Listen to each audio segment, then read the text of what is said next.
There are inescapable reasons to paint: Mindanao culture, history, and even social issues.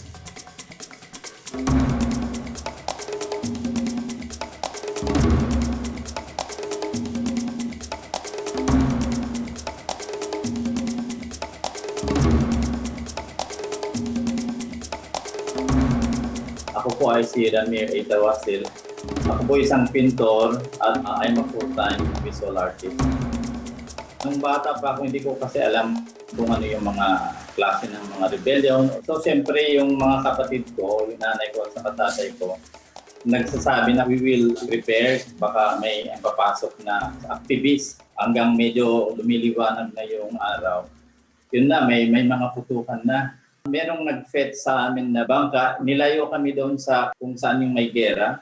So nung nakalayo kami, we were fetched by passing Japanese boat. Nakita ko na yung sunog, ang laking apoy, tapos ang laki ng usok, may mga eroplanong nagbobomba, may nakita na akong may mga patay na. Siyempre as bata, sabi ko parang hindi na ito normal eh.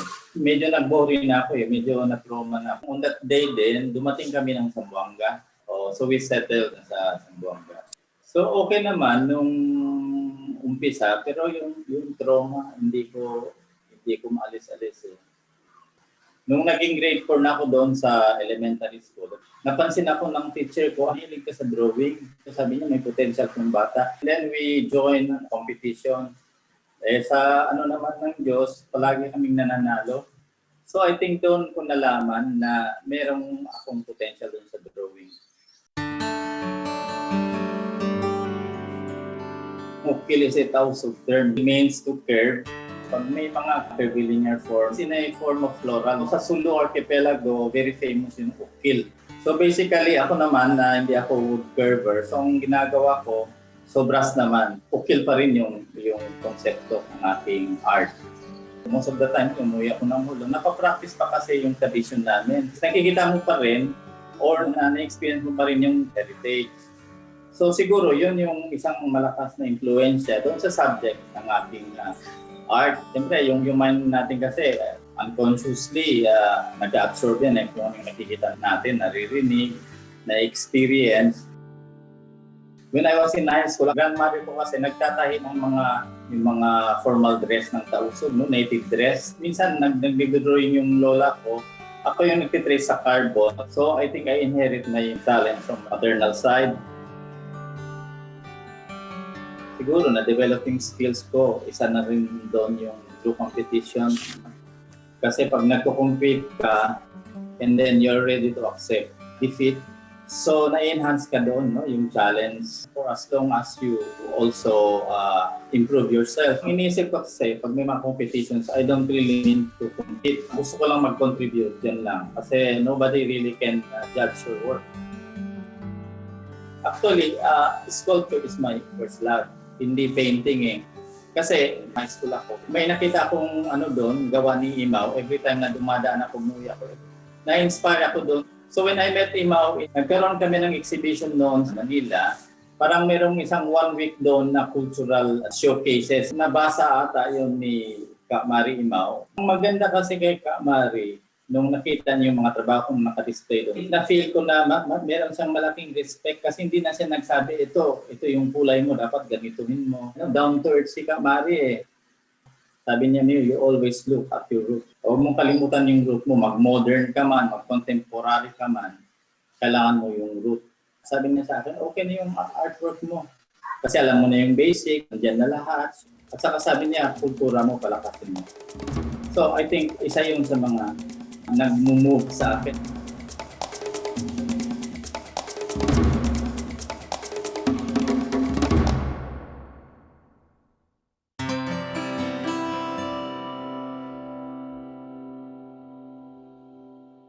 Aside from national exhibition with the national artist Mari Imaw, may isang organization nag-organize ng mga art events sa labas. Exhibit kami sa Europe, sa Brussels, sa Belgium, and then sa Sweden. Ito ang tuwa ko. Sabi, hindi ko na-expect na abot ako doon sa punto na yun. But still, I still humble myself kasi who knows, mas maraming magaling sa'yo. So isa yun yung konsepto na in-apply ko sa sarili ko. Marami rin nagtataka bakit ganun ka-strong yung influence ng aking kultura. Geographical location din ng artist, so I think it's a factor. May instances kasi pag nagpipaint ako tulad ng Badyaw, ang ginawa ko, pumunta ako doon mismo sa bangka, sa Badyaw. Tinitingnan ko, inobserbahan ko yung mga lifestyle nila, paano ba sila kumain, paano sila nagluluto. Kasi pag nagpipinta ka, you need to feel your subject. And then doon sa mga style ng kanilang pamumuhay, nag-learn din ako . Kasi as an artist, we continue to learn. So I think yun yung approach ko sa pagpinta ko sa aking mga ibang artworks. Hindi lang naman kultura, may mga social issues, historical. So yun namang nangyari yung pandemic. Ano yung ginawa ko nung after the declaration of pandemic, kasi pandemic is worldwide. Meron akong ginawang artwork na yung mass, ang drawing dun sa mass, yung word. So that's also documenting event, no? Historically. Kasi first time nagkaroon ng ganun, no? Yung art kasi napaka-powerful tool din, no? As documenting things, kung ano yung era mo. Masasabi lang ako, after me, natausog, sino na kaya? Paano nang pag nawala na itong mga kultura namin hanggang hindi na alam ng coming generation. Kaya nga, as is possible, pag may mga something na cultural, na kung pwede lang pag nagpipinta ako, dino-document ko na. Kasi alam ko balang araw mawawala rin. Ang art kasi, hindi lang sa style kasi magiging unique. Pwede ko maging unique. In terms of your subject, may mga nagsasabing critic, kahit hindi mo pirmahan, alam nila na yung trabaho ko daw yun. Because of that curvilinear thing, work ko na talagang hindi ko makalimutan. Yun na yung burning of color. Because I experienced that personally. Kahit pa paano, na-heal ako doon. You also need to look back to your past to move forward. And then, ito yung most published artwork. Para sa akin, mas malaki yung advantages ko doon sa naging pandemic nga. Usually sa bahay lang naman ako nagpipinta. So, naging advantage sa yung mga art collectors ko rin doon sa social media ko. So, may mga pinupost ako doon ng mga works ko, old and new. Nandun din sila nakatutok. Ang negative naman, may nag-imbita sa akin na mag-show sa New York. Last year pa . So because of pandemic, yun na-cancel din. Pero sabi ko, pwede namang i-move yun. Art can be an instrument for social and political change. So it's a strong instrument. Kasi yung art, pag nakita mo, papasok na yan sa mind mo, minsan tatagusin sa puso mo. And nobody can take it from you, kahit sino. Sa painting, pwede kong balikan yung past ko. Pwede rin ako sa ngayon, sa present, nagagawa kung ano yung era ko ngayon, pwede kong i-record. And then sa future, pwede rin akong mag-suggest. Kung ano mang gusto kong mangyari doon sa painting ko, siguro yung subject is history. Kasi one of the root causes of the problem sa Mindanao is history. So yung hopes and dreams ko para sa community, sana magkaroon na ng once and for all na kapayapaan. Kasi pag may kapayapaan, nagkakaroon ng development . Peace cannot be forced. It can only be achieved through understanding.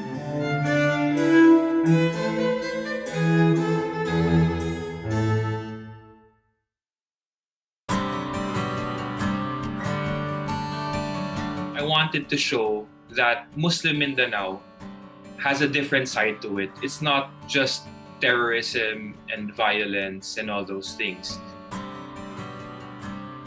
I am Datu, Shariff, Pendatun. I am a chef and writer. As a child, I wanted to be something else. I wanted to become a lawyer, then maybe a senator or an ambassador, something like that, something similar to what my grandfather was. So there came a point in my life when things weren't really working out at school. I realized that the academe wasn't really the best atmosphere and place for me. Although I really had a deep and thorough interest in anthropology and related fields. But since it wasn't working for me at that time in my life, that's what prompted me to move to culinary school.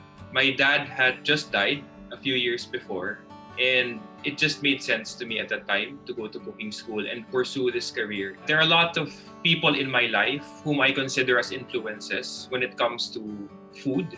Among them were my late dad and my late uncle, who are both gourmets. My dad never passed on any recipes per se. What he taught me, what I got from him, was a sensibility in cooking, using the best ingredients, having that flair for extraordinary things, not just seeing food the way it is. So even in preparation, certain techniques, he was able to teach me some things that I still use until today. The love for Muslim Mindanao came a little bit later when I started traveling across the area. Work brought me to Mindanao when I was so fortunate that that was the case. In my free time, I would go around and visit relatives and go to other places really that I haven't been to. In visiting these houses, in restaurants, in street side eateries, I was exposed to a culture that I was familiar with, but I didn't really know too much, having grown up here in Manila.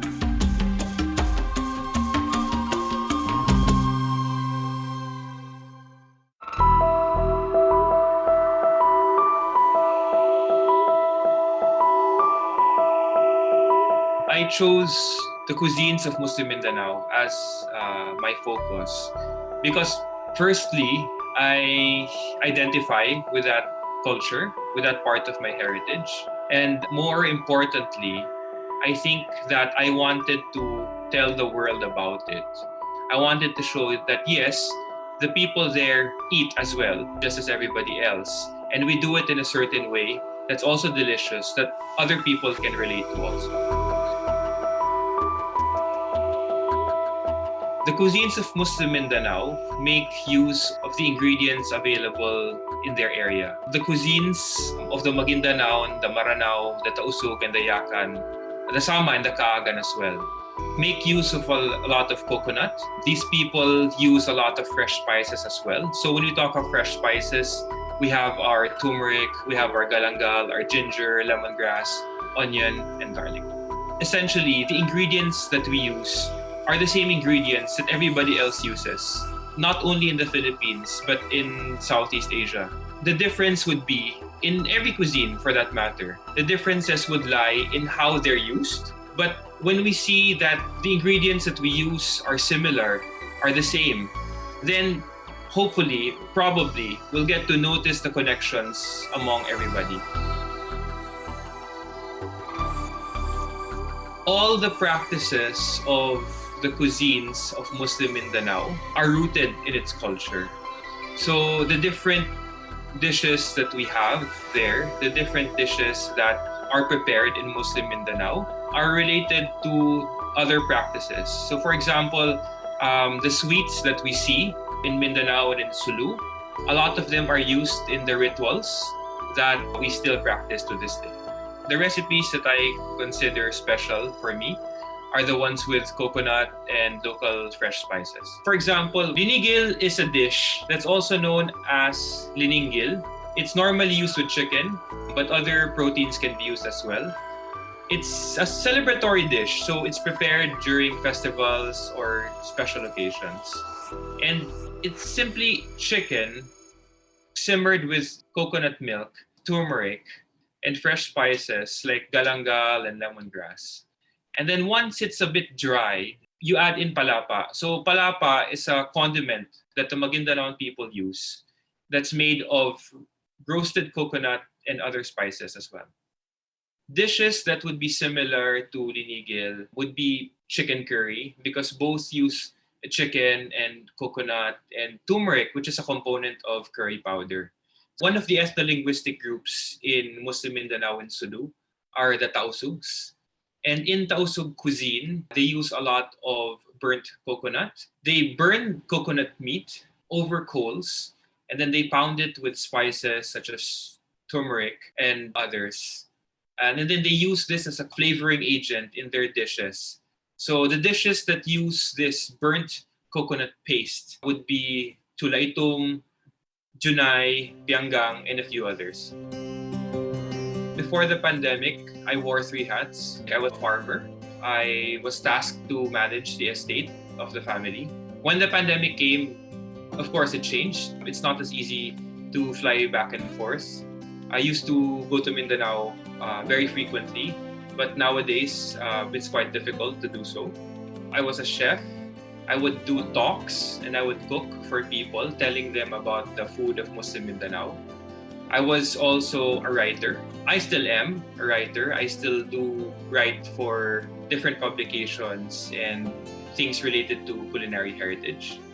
I still continue writing and talking about the food of Muslim Mindanao because there is still a lot of misunderstanding and perceptions that are perhaps misguided when people see or think about Muslim Mindanao. So when I talk about its food, it's in the hopes that people will try to see us, our culture, our identity as more than what they see in the media. The thing that I enjoy the most about being the chef is that since food is very tactile and sensual, I get to share this experience with other people. So I get to make connections with other people through food. I enjoy the intensity of the flavors among the different cuisines of Muslim Mindanao and Sulu. Not all of them make use of sile or the chili pepper, but some of them do, and I enjoy that very much. I enjoy the fragrance of the lemongrass. I enjoy the flavors of the turmeric and galangal. And of course, I enjoy coconut as well. My hopes for the food of Muslim Mindanao, that it can be used as a means for greater understanding and mutual respect amongst the different peoples of the Philippines. I see the food of Muslim Mindanao being a part of mainstream Filipino cuisine. Someday, I hope to see it side by side with other dishes in the Philippines. And hopefully by that time, people would already see people from Muslim Mindanao differently.